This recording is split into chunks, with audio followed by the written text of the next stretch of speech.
Hello everyone, how are you doing? This is MD Tech here with another quick tutorial. In today's tutorial, I'm going to show you guys how to enable the Bluetooth button to appear up in the menu bar on your MacBook. So this should hopefully be a pretty straightforward tutorial, and without further ado, let's go ahead and jump right into it.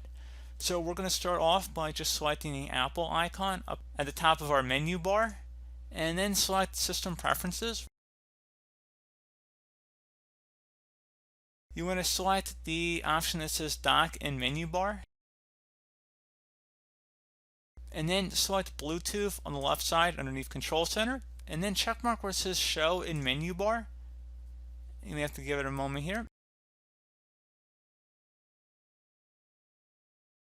And once you check mark that, and then once you're done with that, if you close out of here, you'll see that the Bluetooth icon should be available up here in the top of our menu bar.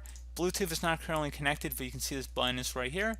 And if you were to turn it on, you just toggle that to the on position. So again, very straightforward process here, guys. Do hope that I was able to help you out, and I do look forward to catching you all in the next tutorial. Goodbye.